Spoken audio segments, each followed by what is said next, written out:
ગઈકાલે અમરેલી જિલ્લામાં ભાજપના નેતા પર ભાજપના નેતાએ જ જીવલેણ હુમલો કર્યો હતો અને આ ઘટનાના કારણે ઘેરા પ્રત્યાઘાત પડ્યા છે। આમાં જે આરોપી છે તેઓ અમરેલીના મધ્યસ્થ બેંકના ડિરેક્ટર હોવાના આક્ષેપો સામે આવી રહ્યા છે।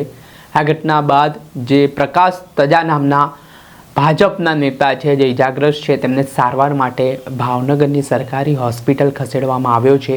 આ ઘટનાથી મામલો ગરમાવાની શરૂઆત થઈ છે અને હવે આ વિવાદમાં કોંગ્રેસના નેતા પ્રતાપ દુધાતની એન્ટ્રી થઈ છે। પ્રતાપ દુધાત આ મામલાને લઈને શું પ્રહાર કરી રહ્યા છે ને કાયદા વ્યવસ્થાની સ્થિતિ સામે સવાલ ઉઠાવતા તેમણે શું કહ્યું, વિગતે વાત કરીએ। વૈષ્ણવજન તો તેને કહીએ જે પીડ પરાઈ જાનાને રે। નમસ્કાર દર્શક મિત્રો, નવજીવન ન્યૂઝમાં આપનું સ્વાગત છે। હું છું ફૈઝાન। ગઈકાલે અમરેલી જિલ્લામાં કાયદો અને વ્યવસ્થાની સ્થિતિને કથળતા સમાચાર સામે આવ્યા હતા, કેમ કે ભાજપના નેતાએ જ ધારિયા વડે ભાજપના નેતા પર ધારાસભ્ય જનક તળાવિયાની હાજરીમાં જીવલેણ હુમલો કરી દીધો। આ ઘટનામાં પારિવારિક ઝઘડો કારણ માનવામાં આવી રહ્યો છે।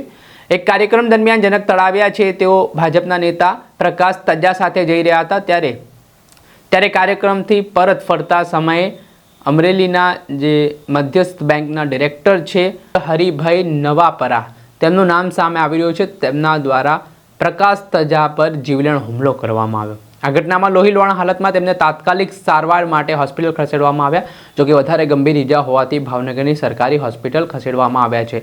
આના કારણે વિવાદ વકર્યો છે અને આ મામલાને લઈને ગઈકાલે લાઠીના ધારાસભ્ય જનક તળાવિયા દ્વારા પણ સોશિયલ મીડિયાના માધ્યમથી આ ઘટનાને લઈને ખુલાસો કરવામાં આવ્યો હતો।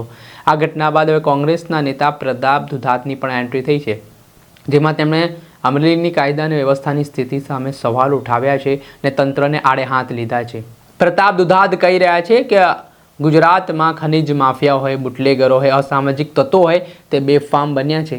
એક તરફ મોટી મોટી વાતો કરવામાં આવે છે, બણગાઓ ફૂંકવામાં આવી રહ્યા છે, પરંતુ આ જે તત્વો છે તેમને કોઈ ફરક પડતો ન હોય તેવી સ્થિતિનું નિર્માણ થયું છે। પ્રતાપ દુધાતે કહ્યું કે ભૂતકાળની સ્થિતિ જોઈ હોય અને વર્તમાનની પરિસ્થિતિ જોઈ હોય, તેમાં જે પરિસ્થિતિનું નિર્માણ થયું છે તેમાં ભાજપની સરકારમાં તમામ લોકો બેફામ બની ગયા છે। અને તેમણે કહ્યું કે એક તરફ કાયદાના જાણકાર મંત્રી હોય, ધારાસભ્ય હોય, માઇક હાથમાં આવે એટલે ગુલબાંગુ બણગાઓ ફૂંકી સલામતની વાતો કરે છે, ત્યારે સરઘસ નીકળતી વાતોમાંથી બહાર આવી કડક હાથે કામ લ્યો, નહીતર બિહાર, યુપી અને ગુજરાતમાં લાંબો ફરક દેખાતો નથી। આ શબ્દો સાથે પ્રતાપ દુધાતે શું પ્રહાર કર્યા તે સાંભળો। નમસ્કાર। કાયદો અને વ્યવસ્થા અમરેલી જિલ્લામાં ધજિયા ઉડી રહી છે। ભારતીય જનતા પાર્ટીના દામનગર શહેરના ભાજપના મહામંત્રી મારનાર બેંકના ડિરેક્ટર ખાતમુહૂર્તનો પ્રસંગ અને ધારાસભ્યની હાજરી કઈ દિશામાં અમરેલી જઈ રહ્યું છે, કઈ દિશામાં કાયદો અને વ્યવસ્થા જઈ રહી છે। ભારતીય જનતા પાર્ટીના નેતાઓ સત્તાની અંદર સત્તાના પાવરમાં અને પ્રજાના જોરથી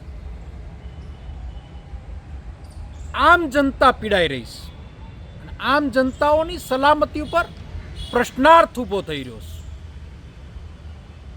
આ વાત એટલા માટે કરી રહ્યો છું કે ભૂતકાળની સ્થિતિઓ પણ જિલ્લાની આ 3 વર્ષમાં જોઈ હોય અને વર્તમાનની પરિસ્થિતિમાં બધી બાજુથી બુટલેગરો બેફામ હોય, ખનિજ માફિયાઓ પણ બેફામ હોય અને કોઈ વ્યક્તિ સલામત ન હોય, એ રીતિનું સ્થિતિનું નિર્માણ ભારતીય જનતા પાર્ટીની સરકારમાં નિર્માણ થયું છે। જવાબદાર કોણ?